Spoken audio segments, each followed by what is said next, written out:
ഇന്ന് തമിഴ്നാട് സർക്കാർ അവരുടെ നിയമസഭയിൽ ഒരു പ്രമേയം പാസാക്കിയിട്ടുണ്ട്. അത് ലോക്സഭാ തെരഞ്ഞെടുപ്പും സംസ്ഥാന നിയമസഭകളിലേക്കുള്ള തെരഞ്ഞെടുപ്പ് ഒരുമിച്ച് നടത്താനുള്ള തീരുമാനവും ഒപ്പം സെൻസസ് നടത്തിക്കൊണ്ട് മണ്ഡല പുനർനിർണയം നടത്താനുള്ള കേന്ദ്ര സർക്കാരിന്റെ തീരുമാനത്തിനെതിരെയാണ് ഈ പ്രമേയം പാസാക്കിയിരിക്കുന്നത്. ഈ പ്രമേയം അവതരിപ്പിച്ചത് അവിടുത്തെ മുഖ്യമന്ത്രി MK സ്റ്റാലിനായിരുന്നു. അദ്ദേഹത്തിന്റെ പ്രസംഗത്തിലുടനീളം കേന്ദ്ര സർക്കാരിനെ രൂക്ഷമായി വിമർശിക്കുന്ന പരാമർശങ്ങളാണ് ഉണ്ടായതെന്നതും ശ്രദ്ധേയമായ കാര്യം തന്നെയാണ്. നേരത്തെ തന്നെ ഈ സെൻസസ് നടത്തി മണ്ഡല പുനർനിർണയം നടത്തുന്ന സമയത്ത് ഏറ്റവും കൂടുതൽ MP-മാരെ നഷ്ടപ്പെടാൻ പോകുന്നത് തമിഴ്നാടിനാണ് എന്ന കാര്യം പുറത്തു വന്നിട്ടുണ്ടായിരുന്നു. അതിന്റെ കൂടെ അടിസ്ഥാനത്തിലാണ് ഈ മണ്ഡല പുനർനിർണയം നടത്താനുള്ള തീരുമാനത്തെ ശക്തമായി എതിർക്കുമെന്ന് ഇന്ന് MK സ്റ്റാലിൻ സഭയിൽ പറഞ്ഞത്. അതുമാത്രമല്ല, ഒരു രാജ്യം ഒരു തെരഞ്ഞെടുപ്പ് എന്ന നിർദ്ദേശം ജനാധിപത്യ വിരുദ്ധമാണെന്നും അത് പ്രായോഗികമല്ല എന്ന് പറഞ്ഞുകൊണ്ടാണ് MK സ്റ്റാലിൻ ഇന്ന് സഭയിൽ പ്രമേയം അവതരിപ്പിച്ചത്. ഭരണഘടനയിൽ ഇത്തരമൊരു നിർദ്ദേശമില്ലെന്നു കൂടിയാണ് അദ്ദേഹം ചൂണ്ടിക്കാണിച്ചിരിക്കുന്നത്. അതിനൊപ്പം തന്നെ ജനസംഖ്യ കുറഞ്ഞ സംസ്ഥാനമായതുകൊണ്ട് വലിയ സംസ്ഥാനങ്ങളെക്കാൾ കുറഞ്ഞ പ്രാതിനിധ്യമേ സംസ്ഥാനത്ത് ലോക്സഭയിൽ ലഭിക്കൂ എന്ന ആശങ്കയുള്ളത് കൊണ്ടാണ് ഈ പുതുക്കിയ സെൻസസ് പ്രകാരമുള്ള മണ്ഡല പുനർനിർണയത്തെ തമിഴ്നാട് സർക്കാർ എതിർക്കുന്നത് എന്ന കാര്യവും നമുക്ക് വ്യക്തമായി അറിയാവുന്ന തന്നെയാണ്. ജനസംഖ്യാ നിയന്ത്രണ നടപടികൾക്ക് താല്പര്യമില്ലാത്ത സംസ്ഥാനങ്ങൾക്ക് കൂടുതൽ ആനുകൂല്യങ്ങൾ ലഭിക്കുന്ന സാഹചര്യമാണ് പുതുക്കിയ സെൻസസ് പ്രകാരം മണ്ഡല പുനർനിർണയം നടത്തിയിട്ടുള്ളത്. അതായത് ഈ സെൻസസ് അടിസ്ഥാനപ്പെടുത്തിയാണ് മണ്ഡലങ്ങൾ നിർണ്ണയിക്കുന്നതെങ്കിൽ അതിൽ തമിഴ്നാട്ടിൽ നിന്ന് ഒരുപാട് MP-മാർ, ഇപ്പോൾ നിലവിൽ MP-മാരിരിക്കുന്ന ഒരുപാട് പേർക്ക് പുറത്തേക്ക് പോകേണ്ട സാഹചര്യം ഉണ്ടാകും. ആ മണ്ഡലങ്ങൾ തന്നെ ഇല്ലാതാകുന്ന സാഹചര്യങ്ങൾ ഉണ്ടാകും. പക്ഷേ UP പോലെയുള്ള പ്രധാനപ്പെട്ട സംസ്ഥാനങ്ങളിൽ, അതായത് UP അടക്കമുള്ള സംസ്ഥാനങ്ങളിൽ ഇത്തരത്തിലൊരു മണ്ഡല പുനർനിർണയം നടത്തി കഴിഞ്ഞാൽ അവിടുത്തെ സെൻസസ് വെച്ച് പരിശോധിക്കുകയാണെങ്കിൽ അവിടെ കൂടുതൽ MP-മാരെ സൃഷ്ടിക്കാൻ കഴിയും. അതുകൊണ്ടാണ് ഈ ഒരു മണ്ഡല പുനർനിർണയം നടത്തിക്കൊണ്ട് കൂടുതൽ MP-മാരെ സൃഷ്ടിക്കാനുള്ള ശ്രമങ്ങൾ BJP നടത്തുന്നത്. അതിന്റെ ഭാഗമായുള്ള സെൻസസ് നടത്തി കഴിഞ്ഞാൽ അത് തമിഴ്നാട് സർക്കാരിന് ഭീഷണിയാകുമെന്ന കാര്യം സംശയമില്ല. തമിഴ്നാട്ടിലെ 10ഓളം MP-മാർ അങ്ങനെയാണെങ്കിൽ അവർക്ക് നഷ്ടപ്പെടുന്ന സാഹചര്യം കൂടി ഉണ്ടാകും എന്നുള്ളതും ഇതിൽ എടുത്തു പറയേണ്ട ഒരു കാര്യം തന്നെയാണ്. അത് മാത്രമല്ല, മറ്റൊരു കാര്യം കൂടി MK സ്റ്റാലിൻ കൂടിച്ചേർക്കുന്നുണ്ട്. അതായത് തമിഴ്നാട്ടിൽ നിലവിൽ 39 ലോക്സഭാ സീറ്റുകളാണുള്ളത്. ഈ 39 MP-മാർ ഉണ്ടായിട്ട് കൂടി തമിഴ്നാടിന്റെ ആവശ്യങ്ങൾ വേണ്ടത്ര പരിഗണിക്കപ്പെടുന്നില്ല എന്നാണ് അദ്ദേഹം പറയുന്നത്. അപ്പോൾ 39 MP-മാർ വിചാരിച്ചിട്ട് നടക്കാത്ത പല കാര്യങ്ങളും ഇനി MP-മാരുടെ എണ്ണം കുറഞ്ഞാൽ എങ്ങനെ നടക്കും എന്ന ചോദ്യം കൂടി MK സ്റ്റാലിൻ സഭയിൽ ഉന്നയിക്കുന്നുണ്ട്. അതിനൊപ്പം തന്നെ 2011 ഏറ്റവും ഒടുവിൽ ജനസംഖ്യ കണക്കെടുപ്പ് നടന്നത്. ഒരു രാജ്യം ഒരു തെരഞ്ഞെടുപ്പ് എന്ന കേന്ദ്ര നിർദ്ദേശം മുൻ രാഷ്ട്രപതി രാംനാഥ് കോവിന്ദ് അധ്യക്ഷനായ കമ്മിറ്റിയുടെ പരിഗണനയിൽ ഇപ്പോൾ ഉണ്ട്. ഈ കമ്മിറ്റിയെ കണ്ട് നേരിട്ട് തന്നെ പ്രതിഷേധം അറിയിച്ചിട്ടുണ്ട് ഡൽഹി സർക്കാർ. അപ്പോൾ അതിനൊപ്പം തന്നെ ഇപ്പോൾ തമിഴ്നാട് സർക്കാരും രംഗത്തെത്തിയിരിക്കുകയാണ്. അങ്ങനെയാണെങ്കിൽ മറ്റുള്ള BJP ഇതര പ്രതിപക്ഷ പാർട്ടികൾ ഭരിക്കുന്ന സംസ്ഥാനങ്ങൾ ഉടൻ തന്നെ ഈ വിഷയത്തിൽ പ്രമേയം അവതരിപ്പിക്കും എന്ന കാര്യത്തിൽ സംശയമില്ല. അങ്ങനെയാണെങ്കിൽ ഈ ഒരു സെൻസസ് നടപടികൾ 2026 പൂർത്തിയാക്കി 2029 മണ്ഡല പുനർനിർണയം പൂർത്തിയാക്കാനാണ് ഇപ്പോൾ BJP ആഗ്രഹിക്കുന്നത്. അങ്ങനെയാണ് നടന്നുകൊണ്ടിരിക്കുന്നത്. അതൊരു തരത്തിലും അംഗീകരിക്കില്ല എന്ന നിലപാടാണ് തമിഴ്നാട് സർക്കാർ ഇപ്പോൾ വ്യക്തമായിക്കൊണ്ടിരിക്കുന്നത്. അതായത് എല്ലാ പ്രക്ഷോഭങ്ങളും തുടങ്ങുന്ന, ഇല്ലെങ്കിൽ BJP സർക്കാരിനെതിരെ പ്രതിഷേധം ആരംഭിക്കുന്ന നമ്മുടെ സൗത്ത് ഇന്ത്യയിൽ നിന്നുള്ള ഒരു സംസ്ഥാനം തന്നെ ഇക്കാര്യവുമായി ഇപ്പോൾ രംഗത്ത് വരുന്നത് ഇതൊരു തുടക്കം മാത്രമാണെന്നേ പറയാൻ കഴിയുള്ളൂ. മറ്റു സംസ്ഥാനങ്ങൾക്കും ഇത്തരത്തിൽ MP-മാരെ നഷ്ടപ്പെടുന്ന മറ്റു സംസ്ഥാനങ്ങളും ഒരു കാര്യവശാലും ഇത് അംഗീകരിക്കാൻ സാധ്യതയില്ല. അവരും വരും ദിവസങ്ങളിൽ നിയമസഭകളിൽ പ്രമേയം അവതരിപ്പിക്കും എന്ന കാര്യത്തിൽ സംശയമില്ല. അതിനൊരു തുടക്കം മാത്രമാണ് ഇപ്പോൾ MK സ്റ്റാലിൻ ചെയ്തിരിക്കുന്നത്. അതുകൊണ്ട് ഈ ഒരു അദ്ദേഹത്തിന്റെ പ്രസംഗത്തിൽ ഉടനീളം അദ്ദേഹം പറഞ്ഞൊരു കാര്യമുണ്ട്: ജനാധിപത്യ വിരുദ്ധമായ കാര്യങ്ങൾ നടക്കുവാൻ അനുവദിക്കില്ല.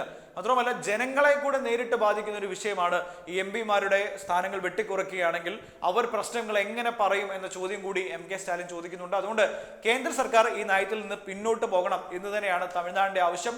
ആ പ്രമേയത്തിന് ഇന്നത്തെ ഇന്ത്യൻ രാഷ്ട്രീയത്തിൽ വലിയ പ്രാധാന്യമുള്ളതുണ്ട് എന്നുകൂടി എടുത്തു പറയേണ്ടതുണ്ട്. ഇനി കേരളം അടക്കമുള്ള മറ്റ് സംസ്ഥാനങ്ങൾ എന്ത് നിലപാട് സ്വീകരിക്കുമെന്നുള്ളത് വരും ദിവസങ്ങളിൽ തന്നെ നമുക്ക് കാണാവുന്നതാണ്. അതുമാത്രമല്ല, ഇന്ന് സഭയിൽ MK സ്റ്റാലിൻ നടത്തിയ ആ ഒരു ഉജ്ജ്വല പ്രസംഗം അതും കൂടി നമുക്കൊന്ന് കാണാം. നാട്ടെയും നാട്ടുമക്കളെയും അച്ചത്തിലും பதற்றத்திலும் வைக்கும் இரண்டு மிக முக்கியமான பிரச்சனைகள் குறித்து இந்த மாமன்றத்தில் தீர்மானங்கள் நிறைவேற்றியாக வேண்டிய நெருக்கடியான அரசியல் சூழ்நிலை நமக்கு ஏற்பட்டிருக்கிறது. ஒன்று, ஒரே நாடு ஒரே தேர்தல் என்கிற மிக மோசமான எதேச்சதிகார எண்ணமாகும். இதனை நாம் கடுமையாக எதிர்த்தாக வேண்டும்.